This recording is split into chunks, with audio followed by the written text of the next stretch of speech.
Shocking revelation. When will the next recession happen? If you take a look at the economy today, you'll definitely notice that it seems as fragile as a stack of Jenga blocks assembled by amateurs. It's almost as if the entire economy is tiptoeing along the edge, and just the slightest misstep might see it topple. I mean, you don't even need to look too hard because even the average American is already feeling the effects. Housing prices have skyrocketed, gas prices are on the rise, and even the most basic needs, like food, are no longer as affordable as they used to be. What this means is that while the economy still remains stable for now, all these occurrences and more are signs of an impending doom.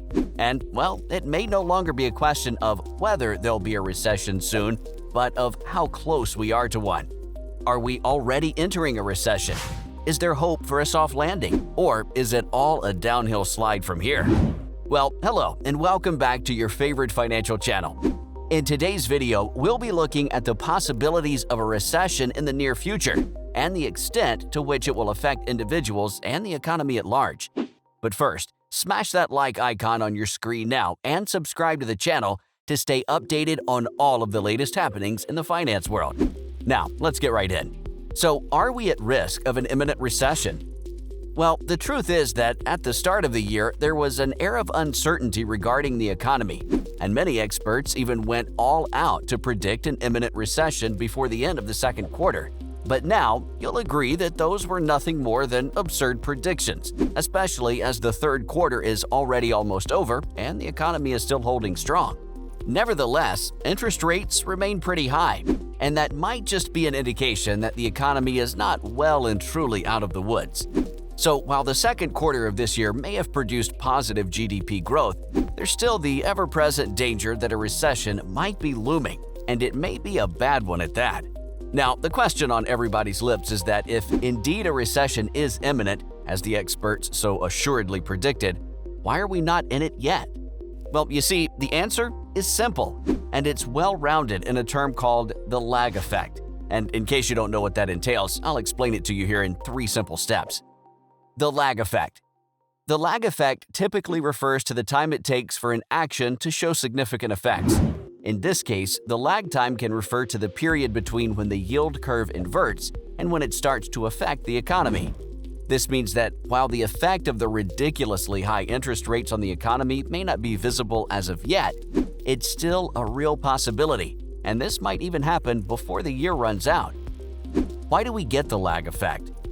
The lag effect occurs for a whole bunch of reasons, depending on the real cause of the impending economic decline.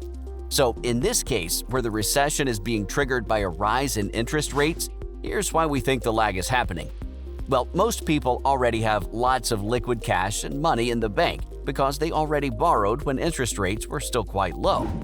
Now, this happened because of the coronavirus and the following lockdowns. Everybody had to get some money because they weren't sure how long they'll have to stay locked in for.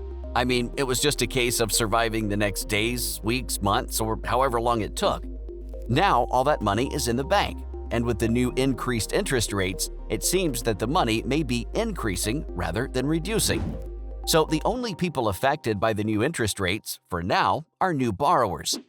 It would also affect property buyers with new mortgages because the home equity will reduce, leaving them with less purchasing power. In essence, the lag effect occurs due to the time it takes for new debt insurance to bear enough weight and slow down the economy. Another aspect that causes the lag effect is the circle of recession. The circle of recession usually involves 3 stages that are all linked together. You see, when a recession hits and people start to spend less money, it usually reduces the amount of profits businesses make. To cope with the reduced profits, these businesses are forced to lay off workers, thereby further reducing spending power, and the circle goes on and on. However, as the circle does not just mature overnight, it has to go through at least 2 or 3 occurrences before the recession can be full-blown. So the time it takes for the circle to become fully matured also adds up to trigger or increase the lag effect. But where is the recession? Now, we already know that the lag effect may be why the economy is still evading what looks like an imminent crash. Plus, ideally, a recession is defined as a period of temporal decline in the economy that's usually characterized by a significant reduction in trade and industrial activities. But, in simple terms, A country can be said to have entered a recession when it records negative GDP growth for 2 successive quarters. Of course, by these standards, the United States is not in a recession yet. But then, no one can say for sure why it's taking this long. Don't get it twisted though, it is great news that the economy has proven to be resilient up until now. But since it is predicted that a recession is still imminent, you really can't help but wonder where the damn recession is. Well, there are a few reasons influencing the seemingly prolonged lag effect, and these reasons are more or less the 3 usual suspects that signify an economic decline. Firstly, while you'll expect people to spend less, as is typical for an economy that's on the brink of a collapse, that is not nearly the case. In fact, the reverse seems to be happening, as people are actually spending more. Unusual, right? Well, this is basically because, as strange as it may sound, people had a lot of savings coming out of the pandemic. The thing is, because of the lockdowns and all, people could not spend much in 2020. So when the spending resumed, they had extra cash, which has helped ensure there's enough money to spend now. Secondly, the fact that people are still spending money means that businesses don't have to worry about losing profits. As a matter of fact, reports show that businesses are actually growing stronger, with higher corporate profits. Plus, to butter it all up, most of these businesses have little or no debts to their name, which means they are hardly affected by the government's rising interest rates, at least in the meantime. Lastly, the unemployment level is still in check, which is also not typical for a period like this.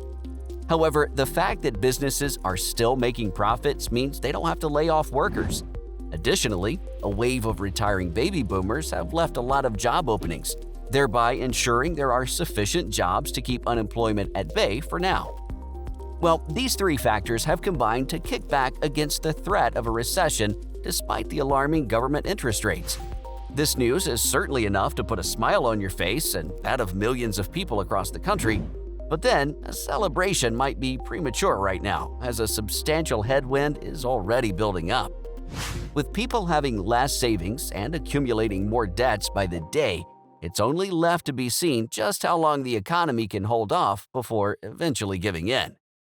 So, when will it happen? The truth is that if history is anything to go by, the lag effect may already be in its latter stages. This is because the average lag from previous recessions sums up to about 11 months.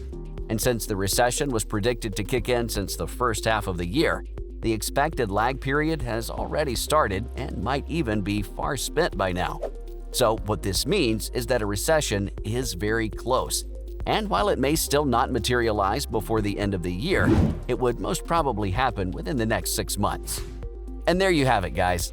Remember to hit the like icon now and subscribe to this channel for more informative and interesting content that will transform your finances like you didn't expect.